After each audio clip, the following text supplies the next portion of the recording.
Habiendo considerado la obra del Espíritu Santo en el mundo en términos de la creación y la providencia, estamos listos para volvernos a la revelación.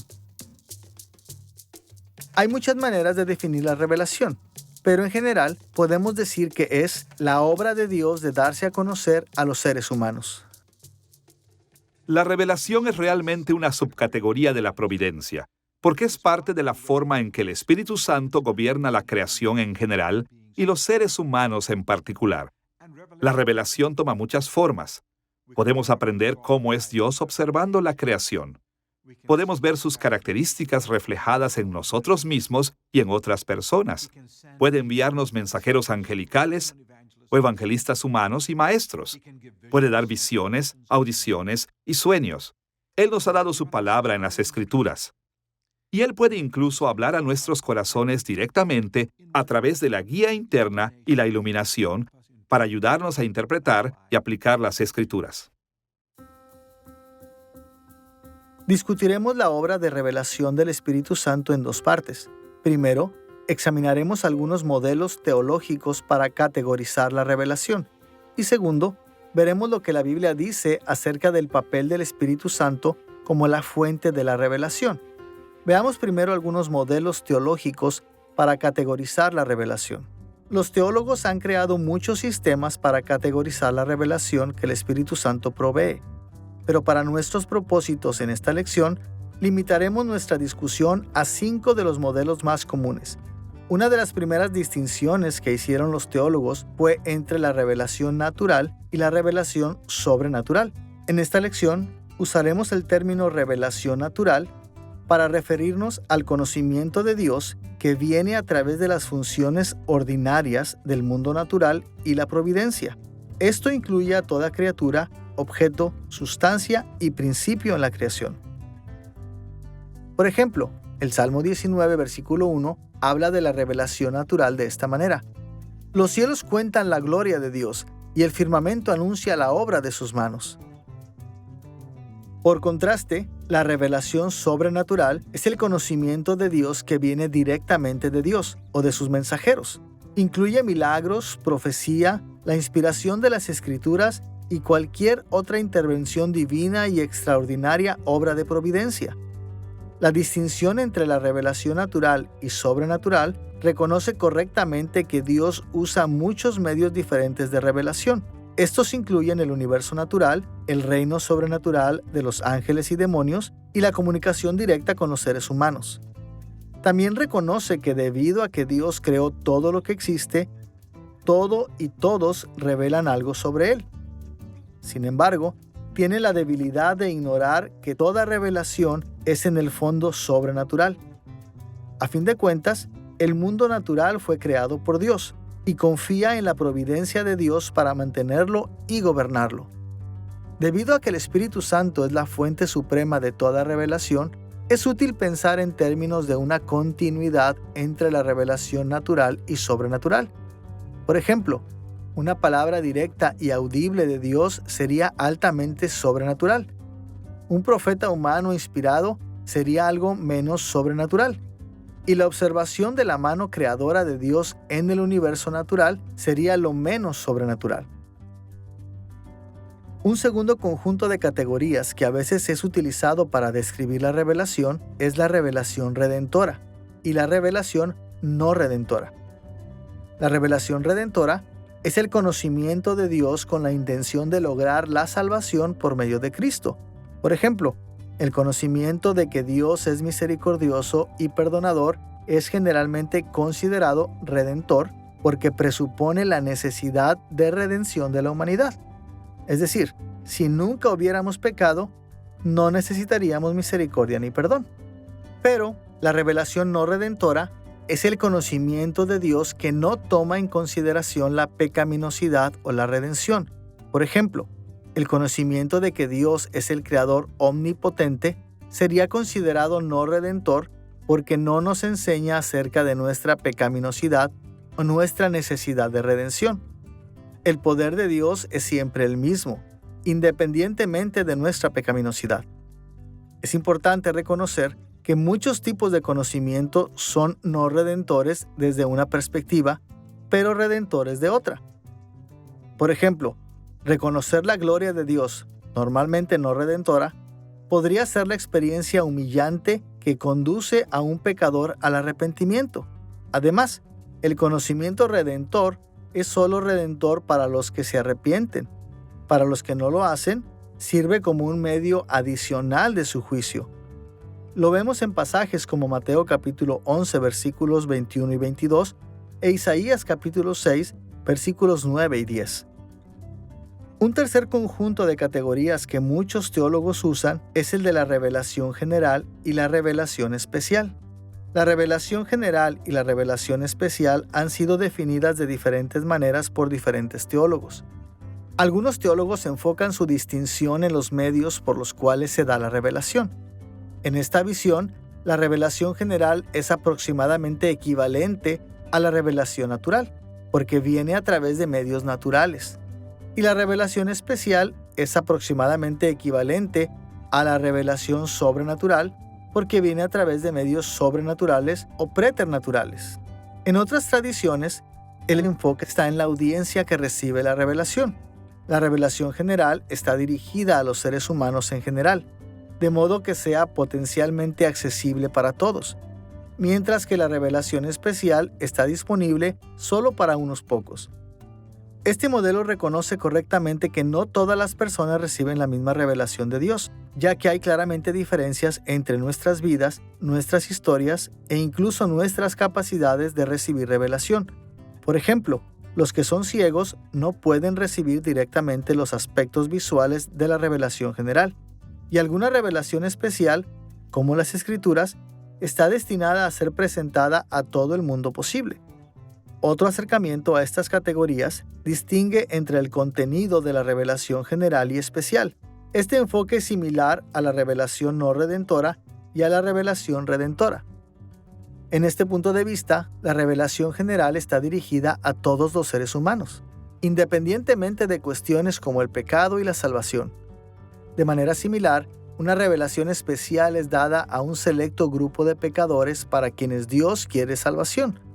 Esto tiene el beneficio de reconocer la elección de Dios de ciertas personas para la salvación, como Pablo enseñó en Romanos capítulo 8 versículos 29 y 30 y Efesios capítulo 1 versículos 5 y 11.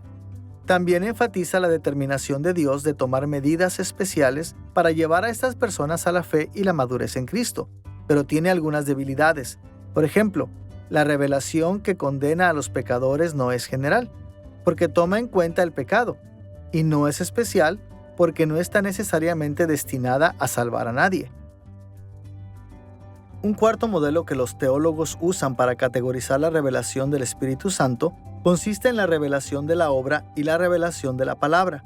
La revelación de la obra es la autorrevelación de Dios por medio de sus obras y acciones, y la revelación de la palabra es su autorrevelación por medio de palabras inspiradas, ya sea hablado o escrito. Esta distinción es a menudo útil porque enfatiza los diferentes métodos que Dios usa para comunicarse.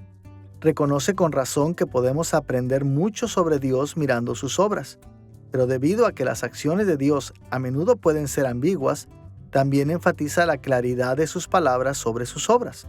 Además, nos ayuda a ver las interconexiones entre sus palabras y acciones, cómo sus acciones a veces cumplen sus palabras y cómo sus palabras a veces explican sus acciones, y así sucesivamente. Por ejemplo, en Marcos capítulo 3 versículo 22, Jesús fue acusado de curar a personas poseídas por demonios por el poder del diablo. Claramente, ese no era el caso. Lo estaba haciendo por el poder de Dios, y esa obra reveló el poder del Espíritu Santo sobre Satanás, pero su público no lo entendió.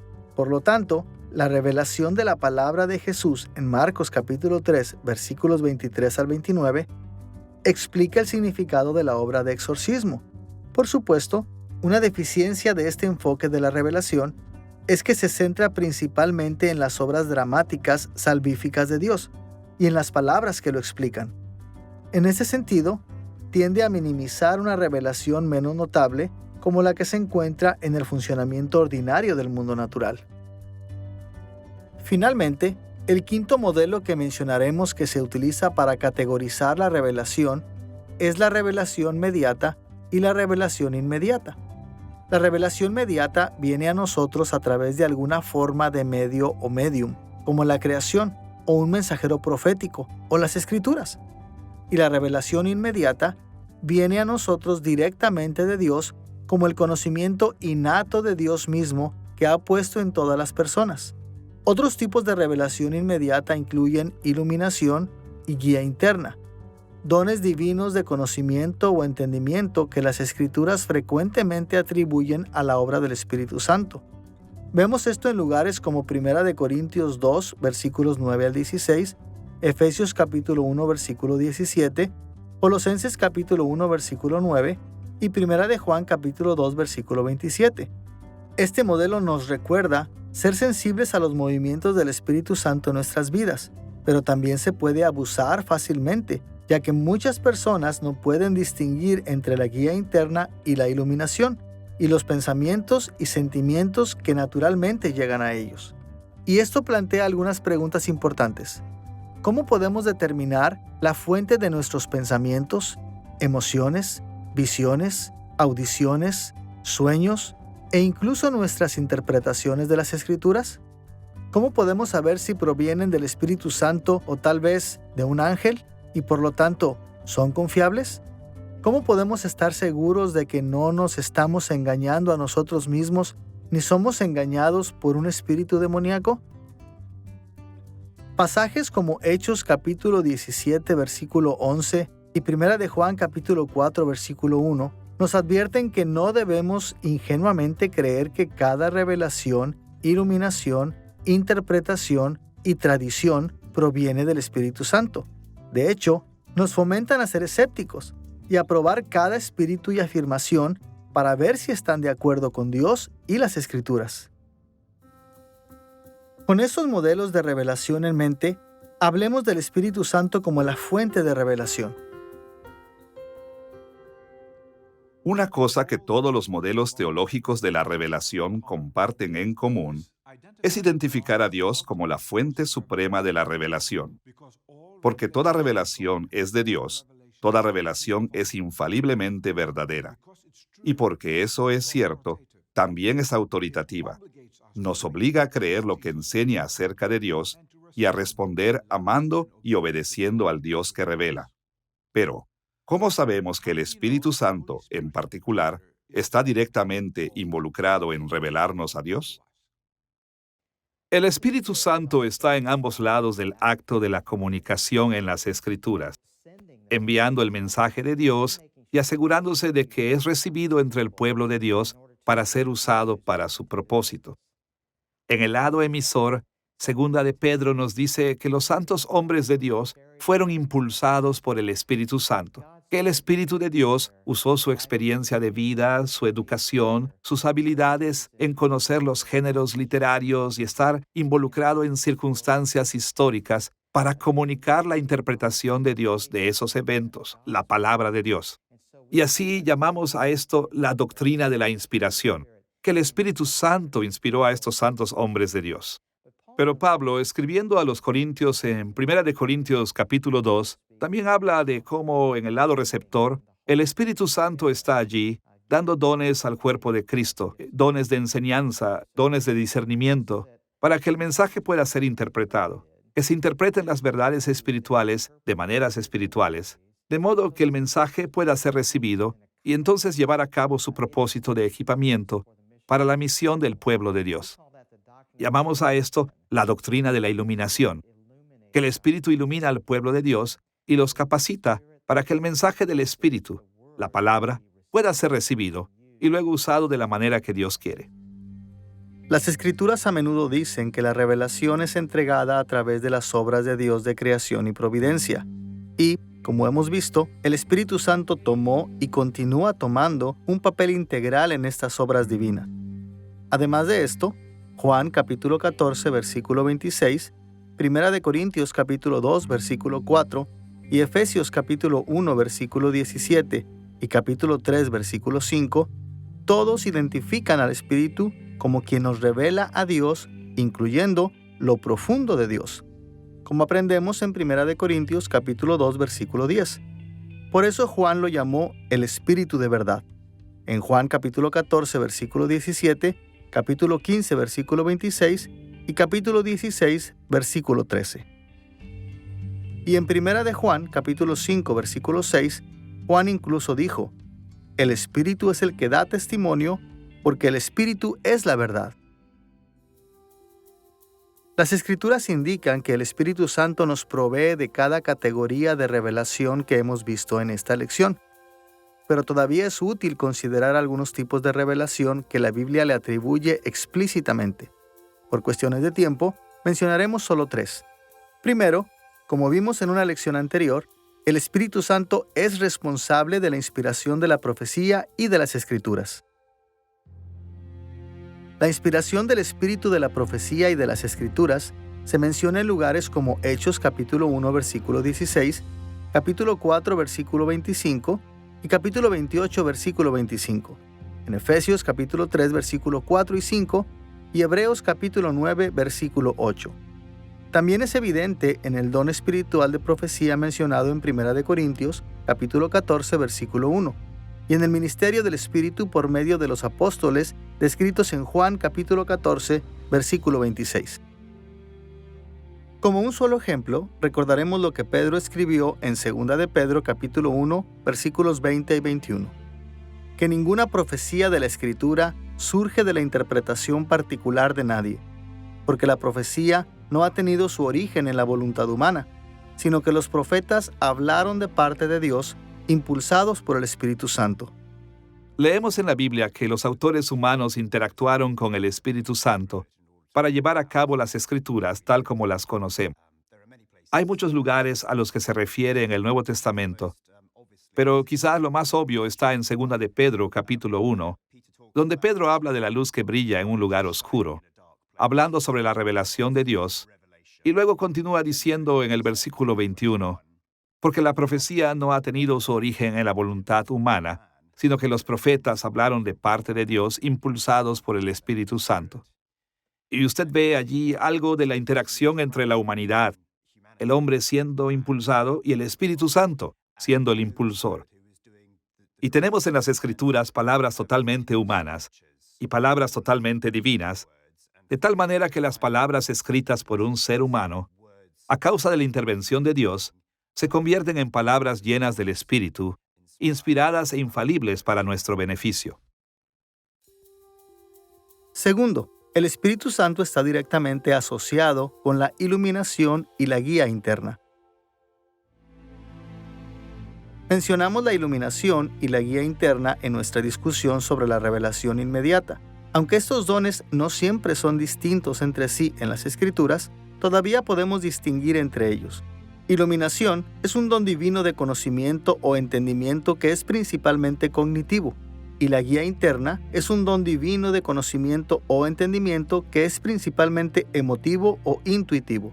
En 1 de Corintios capítulo 2, versículos 9 al 16, Pablo describió la iluminación del Espíritu y la guía interna como una revelación de la mente y los pensamientos de Dios a su pueblo.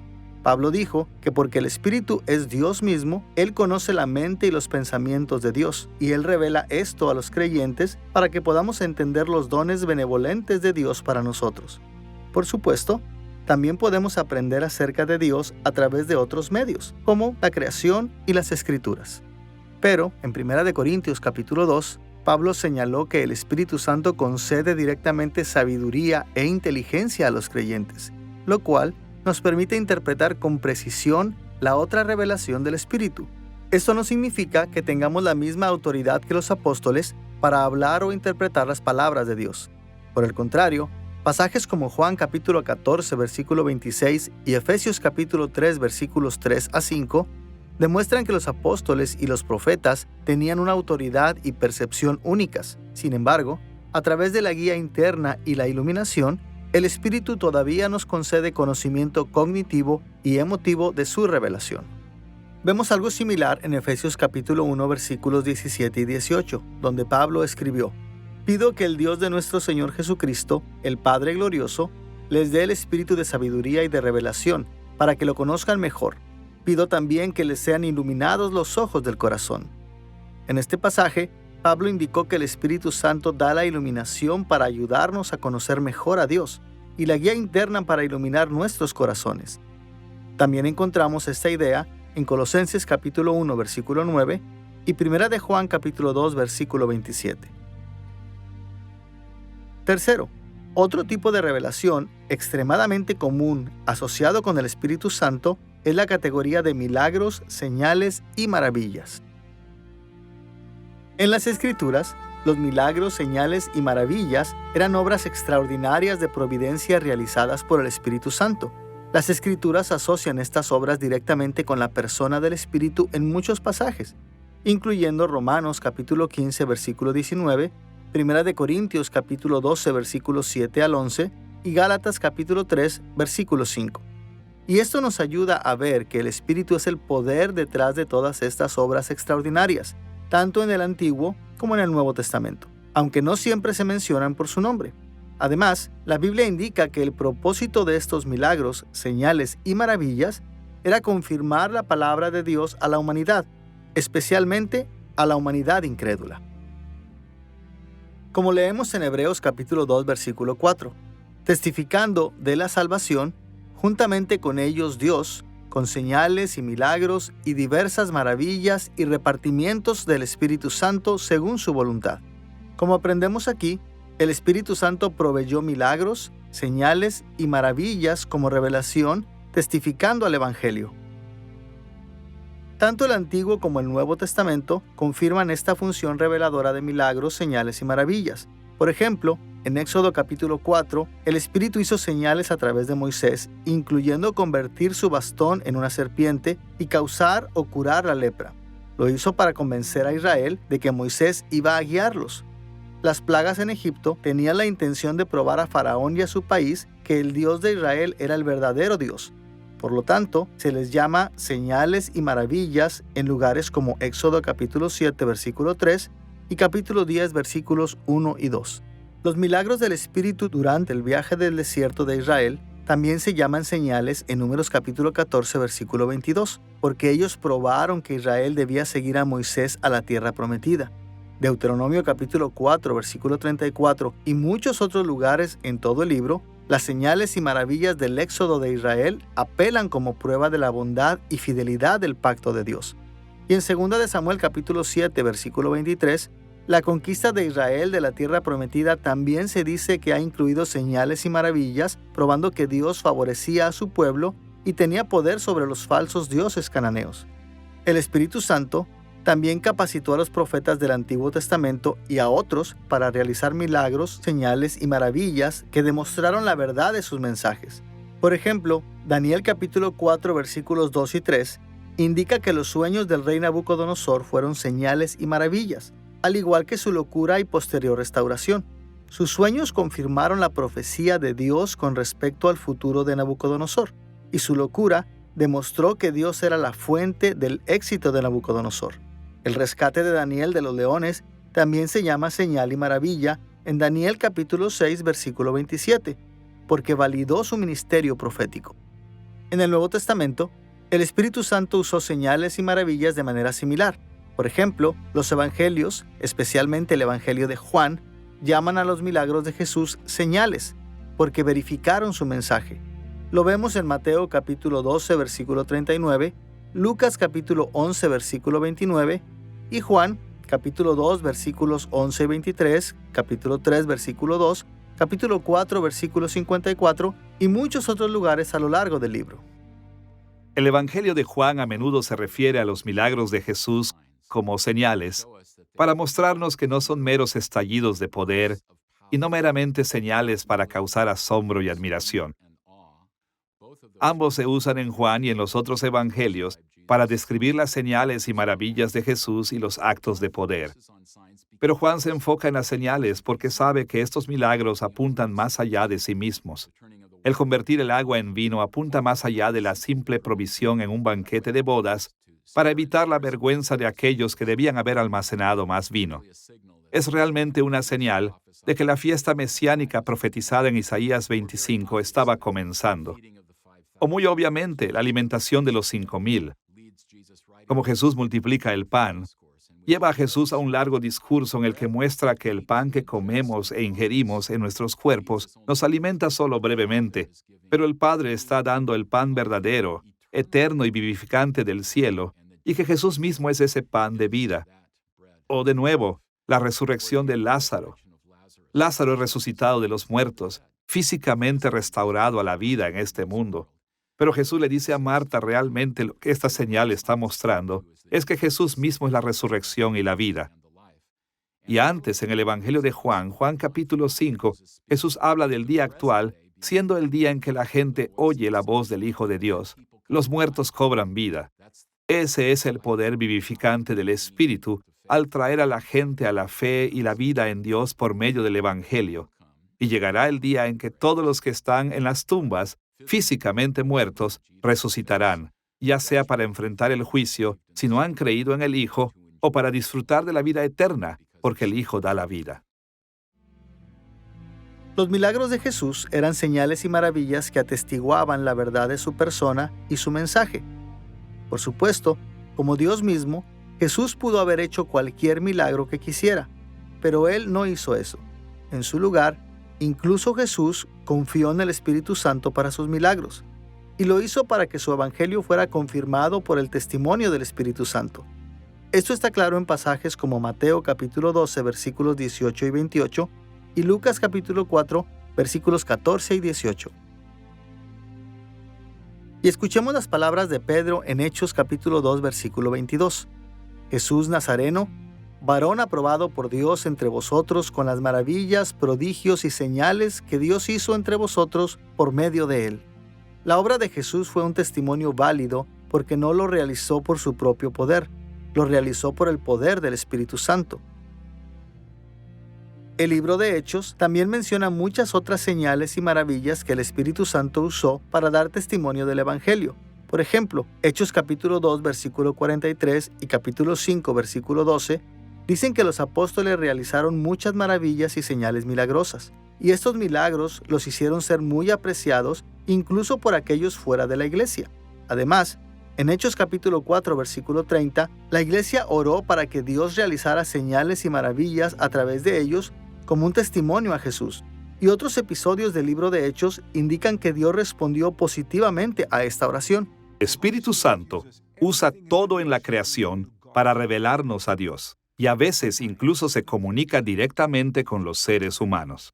Y eso es una buena noticia para los creyentes. Significa que cuando predicamos el Evangelio, hay algo dentro de cada ser humano que reconoce la verdad de lo que estamos diciendo. Y significa que todo lo que encontramos puede enseñarnos algo valioso para nuestra relación con Dios y con otras personas. Por supuesto, la revelación más valiosa que el Espíritu nos ha dado es la Escritura, y esa debe ser nuestra guía para interpretar cualquier otro fragmento de revelación que encontremos. En última instancia, toda revelación correctamente interpretada tiene el mismo objetivo: proclama la gloria de Dios y nos obliga a arrepentirnos y a ser salvos por la gracia mediante la fe en Cristo.